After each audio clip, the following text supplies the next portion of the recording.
A 27-year-old software engineer died after his car collided with a drainage boundary and fell into a deep ditch amid dense fog in Noida, sparking outrage among the residents. The incident took place on Friday night near Sector 150 when the techie Yuvraj Mehta was returning home from work. Due to the dense fog and the absence of reflectors on the road, his car collided with a high ground ridge that separates two adjacent drainage basins and fell into a 70 feet deep ditch filled with water. The techie even called his father, Rajkumar Mehta, and told him about the accident. Within a few minutes, local police, divers and National Disaster Response Force teams arrived at the scene and initiated a rescue operation. Mehta's father was also present at the spot. The rescue team managed to pull the techie and his car after nearly 5 hours. Mehta, however, was declared dead. My colleague Akram Khan has spoken to the eyewitnesses in the case. Let's take a look. Greater Noida के knowledge park थाना इलाके के sector 150 में देर रात एक दर्दनाक हादसा हुआ है, जिसमें जो एक इंजीनियर थे गुड़गांव से आ रहे थे, उनकी दर्दनाक मौत हो गई है। और उनकी जो मौत हुई है उसकी तस्वीरें मैं आपको दिखा दूं। ये नाला है, यहाँ पर इसको तोड़ते हुए गाड़ी सामने, ये जो पानी भरा हुआ है बताया जा रहा है 25 से 30 फुट ये गहरा पानी है और दूर दूर तक जहाँ आप नज़र देखेंगे वहाँ ये फैला हुआ है। ये भी बताया जा रहा है किसी प्रोजेक्ट के लिए ये खोदा गया था अब से पहले कोरोना के टाइम पे, लेकिन अभी तक ये भरा नहीं गया है और अब से पहले भी कई हादसे यहाँ पर हो चुके हैं, लोगों की जान गई है।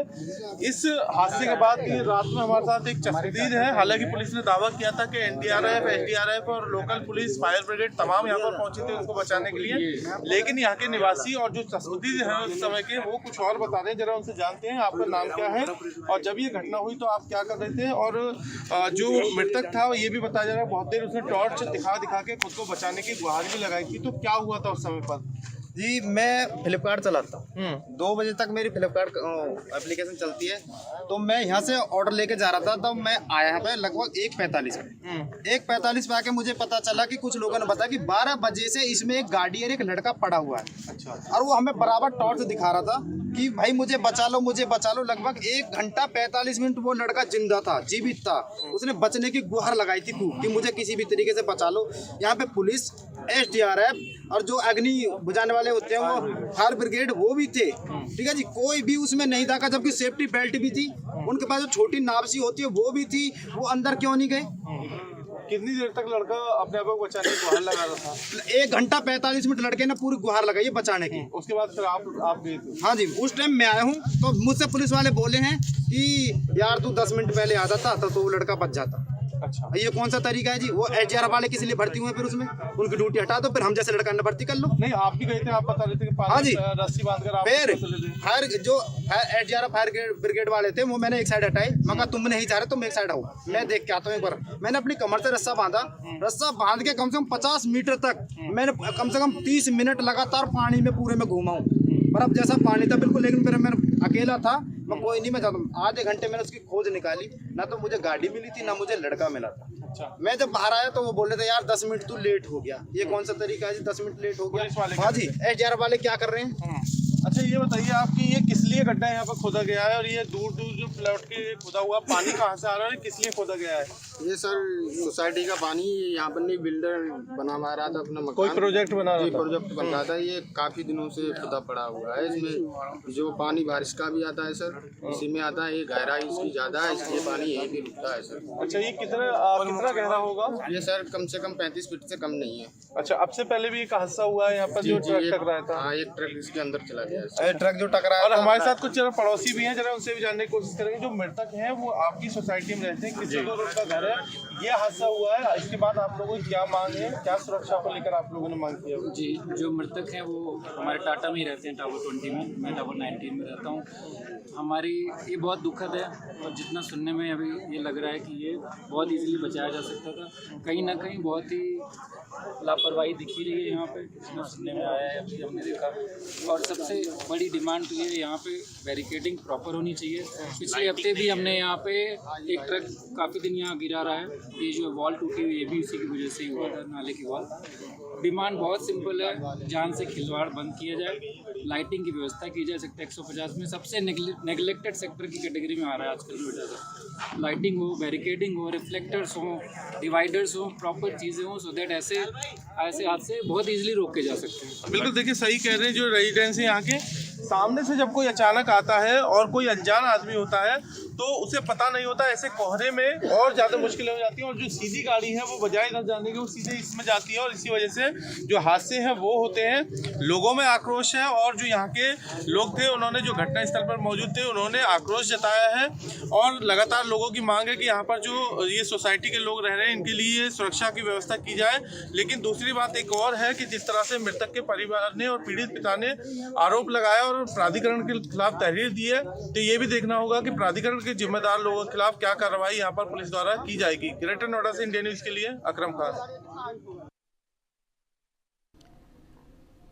You know, viewers, this is so shocking today. This news that we're sharing with you on this Sunday afternoon, it's absolutely shocking. So much of negligence on the roads that we're seeing, as a result of which an incident like this happens. I have Ali Khan joining me with more details. Ali, इस incident से जिस तरह की लापरवाही बरती गई है, लोगों में इतना आक्रोश है, आप और क्या जानकारी हमें दे सकते हैं ग्राउंड से? बिल्कुल, ये सेक्टर 150 का मामला है। सेक्टर 150 में एक रेजिडेंशियल एक सोसाइटी का बेसमेंट खुदा हुआ था जो नाले के बगल में है। उस बेसमेंट में भरे हुए पानी के अंदर ये हादसा होता। कोहरे की वजह से घना कोहरा था, विजिबिलिटी बहुत कम थी, जिसके चलते ये हादसा हुआ। तेज रफ्तार कार थी और जो अनियंत्रित होकर जाके उस गड्ढे में गिर जाती है और करीबन 1.5 घंटे से ज्यादा के तक वो व्यक्ति जो युवराज था वो लगातार गुहार लगाता रहा अपने आप को बचाने की। वहां पे तमाम टीमें पहुंची और उसे बचाने की कोशिश की गई पर उसे बचाने में सफल रहे। वहीं जो डिलीवरी वहां पे रहने मौजूद लोग थे उन्होंने भी बताया कि करीबन 1 घंटे तक वो टॉर्च जलाए रखा, अपने मोबाइल फोन की टॉर्च जलाई।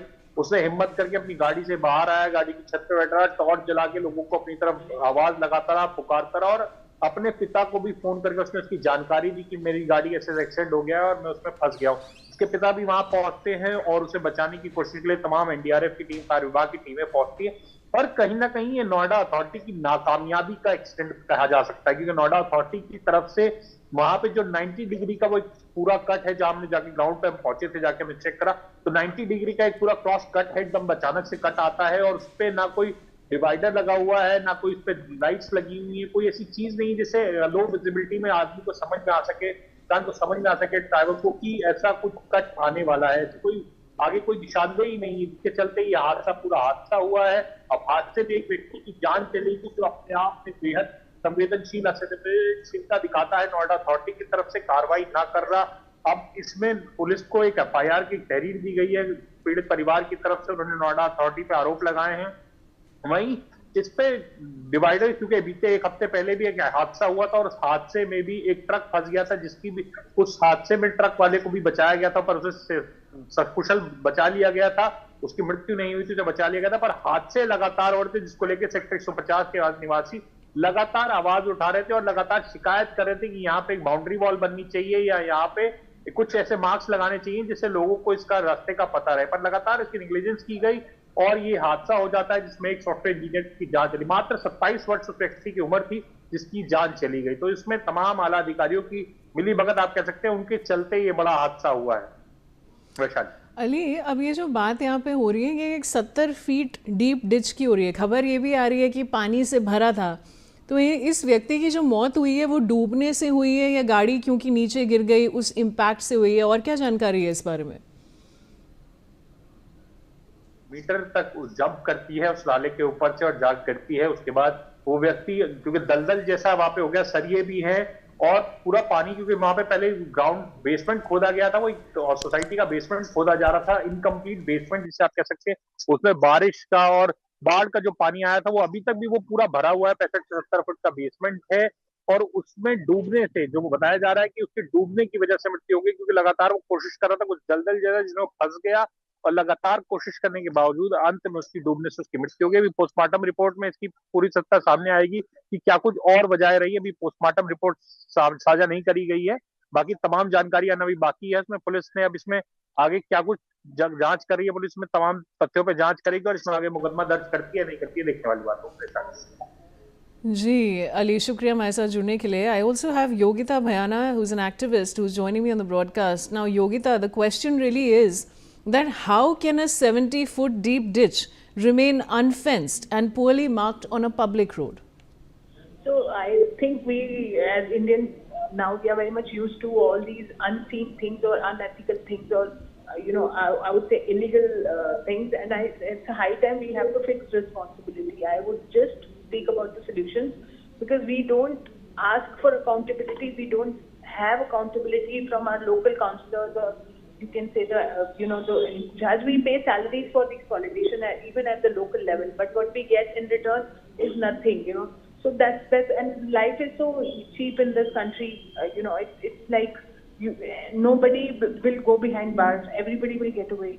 So because people are in government jobs or they are in bureaucracy or they are politicians chosen by us, so it's a highest time I think we should fix responsibility. And this is not the only thing you will see.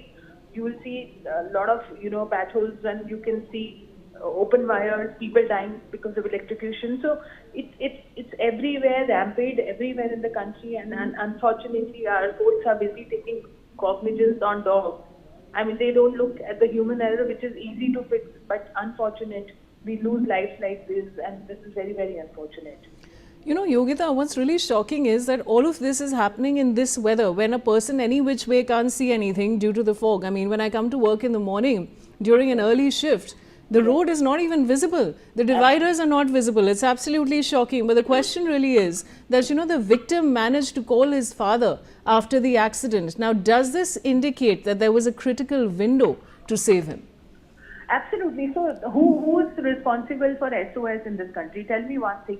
Do we have SOS management? Even if he tried calling his father, did he know where else to ask for help? And even the bystanders, I'm so deeply hurt by what I had heard about the Bihar incident, where people were catching fishes. They were not even helping the 17-year-old died. So this is it's a moral value of the country as it's the fabric, what we live in. It's so shattered, and I would say that we can't even hold responsible to the authorities all the time, but people also not very helpful. He must be shouting for help. Why nobody came to help him? That's also a larger question we need to ask ourselves as society. We might say big things about ourselves, that we are, as Indian, we are very sanskari and whatnot, but this is the reality. We don't even help people in distress. Yogita, stay on with me, and viewers, we're talking about a 27-year-old man. A man loses his life due to negligence at such a young age. Absolutely shocking. I have Mr. Ellen Rao, former DCP, joining me. Mr. Rao, we're talking about a 27-year-old man who's lost his life due to negligence. And what do you have to say about this incident? Good evening, good afternoon, ma'am. This is a really shocking news that such a young, promising man has lost his life because of some negligence. Now, I think the police will be taking care of this case, and they will be inquiring into the reason of who is the responsible person for negligence, and the case might have been registered by now. And then during investigation, it will be revealed that who is the person at fault, whose negligence led to life of this young person. Now, I think the police might have given your version on your story, and only after conclusion of that investigation, whichever is being done by the local police, then only we can come to know the conclusion that, and whosoever is responsible, that appropriate legal action under BNS will be taken against him, and then appropriate case will be sent for trial after collecting all the valuable evidences against that person, and that this person who has expired today, then he will be sent for postmortem also, and the post report will also be very vital piece of evidence to prove the cause of death, and any other person who is involved in that negligence act, that will also be clear from this postmortem report, ma'am. Mr. Rao, because you've been a former DCP, I want to ask you that when a call, an SOS call is made, should they have reacted sooner? Because everybody reached the spot, but this young man called his father and informed him that he was stuck in this situation. Do you think that if the response would have been a little faster, this man's life could have been saved? It all depends upon the response of the concerned person whom this young person has informed about it, and moreover, the response from the local police also, as soon as they got the information, or the police or the ambulance who might have got information about him, then the response definitely has a meaning, because if injured person is removed to the hospital within few minutes or within seconds, then it will have a long-lasting effect to save his life. So all these things who was negligent in taking appropriate action to save him, it all depends upon the circumstances when the person was informed, and what action was taken after getting such information, whether it was prompt action or it was delayed action. That is all depends upon the circumstances of the case, and then it will reveal from the investigation by the police. All right, Mr. Rao and Ms. Yogita Bhayana, thank you for joining me on the broadcast. Now, moving